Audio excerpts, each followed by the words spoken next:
All right, so evaluating functions, and then we've got domain and range. We've done some of this, all right, but then some of it gets a little more difficult today. So this first part is a little bit of review. We're evaluating them. We did this on a worksheet not too long ago, right? All we're going to do is substitute in. So if I have f of 7 and the function f of x is equal to 3x plus 2, we're just going to substitute in what we're plugging in. So f of 7 is equal to 3 times 7 plus 2, right? So we plug in the 7. So what's 3 times 7, you guys? What's 21 plus 2? 23. All right. Okay, what was the input? 7. So what's the domain? 7. What was the output? 23. So what was the range? 23. Okay, good. 23. So x is always the domain, and range is always the y. So find f of negative 8. Okay, same thing. F of negative 8 is equal to 3 times negative 8 plus 2. So I just substituted in for x. What's 3 times negative 8? What's negative 24 plus 2? Okay, good. Negative 22. Input was negative 8. Output was negative 22. What if I'm plugging in a variable? What's f of p? F of p. Well, all I do is plug in wherever we see x, we replace it with p. So I replace this x with p. Is there anything to evaluate? Nope, that's the answer, okay? If we replace a variable with a variable, we can't really do a whole lot else. This one looks fun, though. Find f of x plus 1.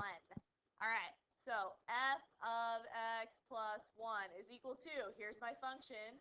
What am I going to plug in for x? We are going to plug in x plus 1. All right, so that one's kind of different. We're plugging in, instead of one number or one variable, two things, which means now I need to distribute this. Okay, so if I distribute this, Nico, what do I get? Plus, good. Then I still have that plus 2. Combine like terms, so Andrew, what do I get? 3x plus 5. Okay, 3x plus 5. So my answer is that f of x plus 1 is equal to 3x plus 5. Okay. All right, find f of negative 4 and f of m squared. We did a bunch of these as well, but they're a little more difficult. So I want you guys to try negative 4. Okay, you guys all try negative 4 on your paper. And let's see what we get. All right, Drew, what'd you get? Negative 25. Leah, what'd you get? 15. Dylan, what'd you get? 15. Anyone get anything else? You change your mind, Drew? Julia, what'd you get? 15? All right, let's see what happens here. We've got 2, and then we've got negative 4 squared plus 3 times negative 4 minus 5. So replace all our x's negative 4. Very important that you use parentheses because we are squaring a negative. So what is negative 4 times negative 4? Positive 16. Okay, now this one makes negative 12 minus 5. So 32 minus 12 minus 5, that gives me 20 minus 5, which gives me 15, right? Final answer, you guys, you need to write f of negative 4 equals 15. So add that on to the final answer. I'm going to skip this one for now because I think we kind of got that. Let's try the variable one in the next one. So we'll skip this guy and this one, and we'll try the one that has m plus 2, okay? So we're going to find g of m plus 2. So g of m plus 2 is equal to. So instead of x, we're going to replace it with what we're plugging in. and we're plugging in m plus 2. So I have an x squared. We need parentheses, and the squared goes on the outside. Okay. When you're squaring a binomial, it's very important that you rewrite it as m plus 2 times m plus 2. All right? You can't FOIL unless you write it as two separate things. So we have to keep going here. We got to FOIL that out and combine like terms. So Ben, what do I get for first? M squared. Good. Riley, what do I get for outside? Okay. Alex, what do I get for inside? Good. Jordan, what do I get for last? Plus 4. And then we have minus 4. Okay, now we just combine like terms. So I have m squared. I'm going to add my m's. So Evie, what do I get for my m's? 4m. Good. And what happens to my 4's, you guys? They cancel. Okay? Final answer, g of m plus 2 is equal to m squared plus 4m. Okay? So very important that you FOIL this out when you have something like that. All right. Domain and range. What numbers are allowed for x? Okay, so domain is always the x values, and sometimes there's a math rule where a certain number is not allowed. Okay, and then range. What numbers will you get when you evaluate the function? So the output or the y values. So you might want to write that down.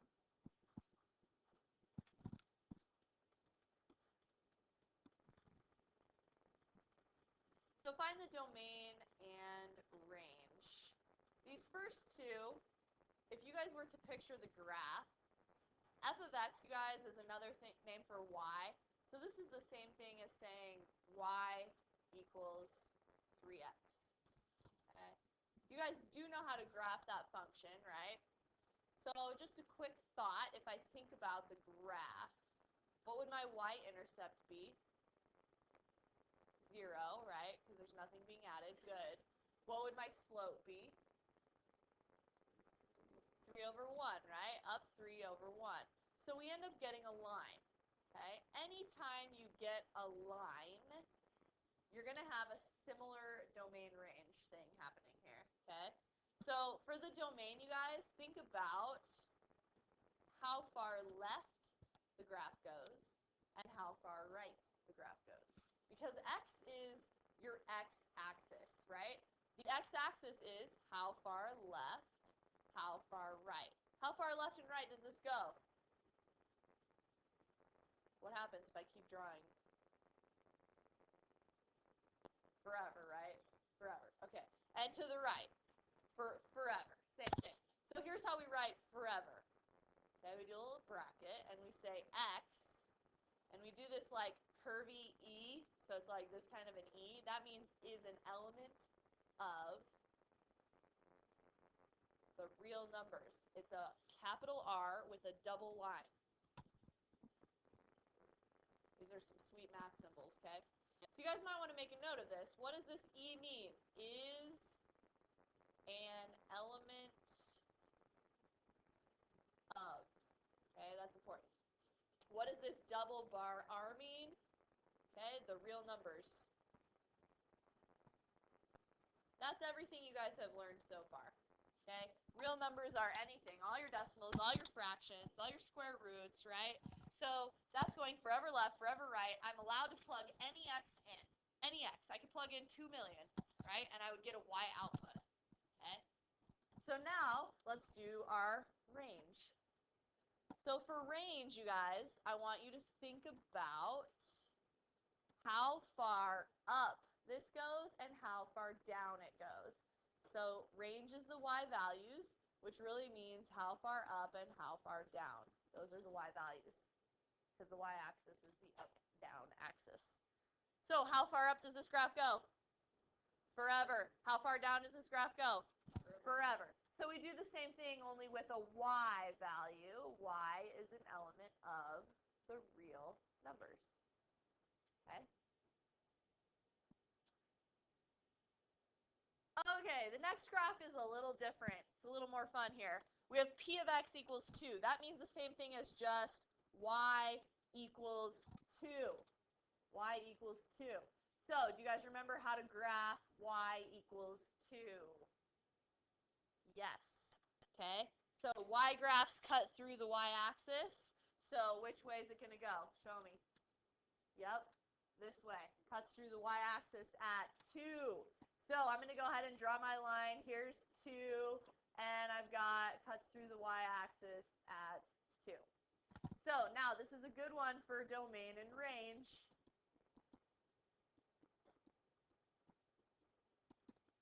Okay, whenever you're doing domain, I want you to think how far left, how far right, because it's the x-axis. Domain is your x values. So when you look at this graph, how far to the left? Forever. How far to the right? Forever. So we write x is an element of the real numbers. So that's easy. Okay. X is an element of the real numbers. Now the range is not quite the same on this one. Does that graph go forever up and forever down? No, it stays consistent on what number? 2. So guess what y is every single time? 2. No matter what, the y value is 2. I plug in 100, what do I get for y? 2. I plug in negative 100, what do I get for y? 2. Okay? So the answer for the range is y equals 2. And that's it. It can't be anything else except for 2. All right? So think about your graph when you're doing these. All right, now these are important. These have some big math rules in them.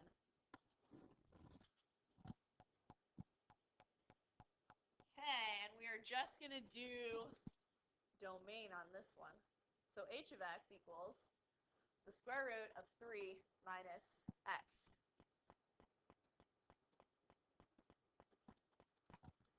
All right, so your first thought is all real numbers, probably. That should always come to you first. But then you got to think about it. Underneath square roots, okay, we have the square root of 0. We know that's 0, right? Square root of 1 is 1. How about the square root of negative 9? Do we know that? Nope.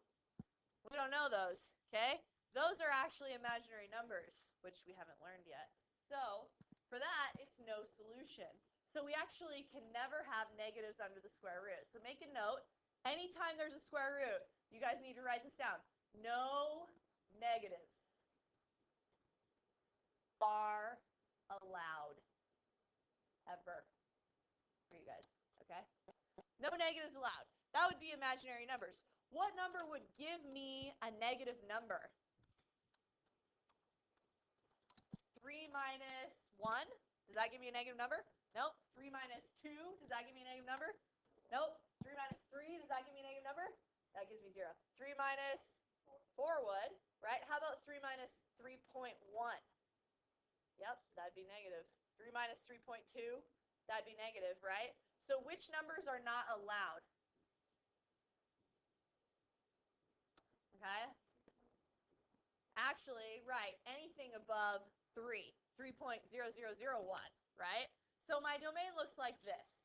X is an element of the real numbers. That's how we start. And then we put this bar, okay? Except for we can only have numbers that are real that are less than 3 or equal to 3. Okay? So numbers that would work would be 3, because that would give me 0. 2 would work. 1 would work. 0 would work. Negatives would work, because I'm subtracting a negative, right? So those are going to all be allowed. All right. Let's try another one. Okay, we have a fraction. The special thing about fractions, so the special thing about roots is that we can't have negatives. That's important. The special thing about fractions, what is not allowed in the denominator of a fraction, you guys? 0. Yes. Okay, so make a note. Never have 0 in the bottom. Now, I can actually plug 0 into this one and it would work, but what would give me 0 in the bottom? 2. Good. If I plug in 2, we have a problem, right? Because that would give me 1 over 0. That would be a problem. So for this one, our domain is x is an element of R. We can have any number except for x cannot be 2. It could be anything but 2. All right? So whenever you have a fraction, you can never have 0. Whenever you have a root, you have to think about negatives. I want to try one more. Let's say we've got a root that has x plus 2. Let's just make this a function. And over here, let's say we've got y equals 1 over x plus 100. Okay? These are the two big ones that you're going to see in Saxon a bunch of times, right? And so with roots, you have to just remember, I can't have any negatives. What would give me negative numbers? All right? So for this first one, we always start the party with x is an element of the real numbers. Okay? Always start like that. But what's actually allowed in this one? Let's see. The breaking point, what would give me 0 underneath the root? Drew? Negative 2. So somehow we have to figure out what happens with negative 2. All right? Am I allowed to have negative 1? Yeah. Negative 1 plus 2 is 1. Am I allowed to have 0? Yes. Can I have negative 3? No. If I plug in negative 3, I get a negative number. So which numbers are allowed? The numbers bigger than negative 2 or the numbers less than negative 2? Bigger. So x can be greater than or equal to negative 2. And 0 is allowed, so that's why we say or equal to on that one, because 0 is allowed under the square root. However, 0 is not allowed on this one, so we always start the party. X is an element of the real numbers, but we have only one problem on this one. Corey, what's the one number that x cannot be? Very good. X cannot be negative 100 because you get 0 in the denominator. Okay? So those are the main rules you're going to see. All right, now we've got a graph, a lovely graph. You guys are hanging in there? Sorry, long lesson. Okay, so think of domain as left to right, okay? This one's fun. I like this one. Left to right. You always want to think of domain. All right, so I'm going to start with x is an element of the real numbers, but this graph is restricted. Do I have arrows pointing all the way left or all the way right on this graph? No. So look along the x-axis, and Nate, can you tell me where it starts on the x-axis? Yeah. So we're going along, there's nothing. Oh, I'm reaching negative 1. Look, I have an open circle. Okay, and then it's going along the x-axis here. I'm coming to 0, I'm coming to 1, I'm coming to 2, coming to 3, coming to 4, coming to 5, and it ends at 5. So I'm going from negative 1 to 5 on the x-axis, but is negative 1 a part of my answer here? No. So we actually write it like this. Negative 1 is less than x is less than or equal to 5. How come it's less than or equal to 5? Closed circle. How come it's just greater than negative 1? Because it's an open circle. Make sense? All right. So range, think up, down, right? Along the y-axis is the range. Okay? So now I'm looking at the y-axis instead of the x-axis. So Dylan, can you tell me on the y-axis where the party starts on the graph? Yeah, negative 2, exactly. And then we go up, up, up to what? 3. All right, so now we do y is an element of the real numbers, okay? But we're only going from negative 2 up to 3. And because we covered that value here, we don't have to worry about this open circle because I'm going from this point all the way up, and this point is closed. So both have lines underneath and closed graph.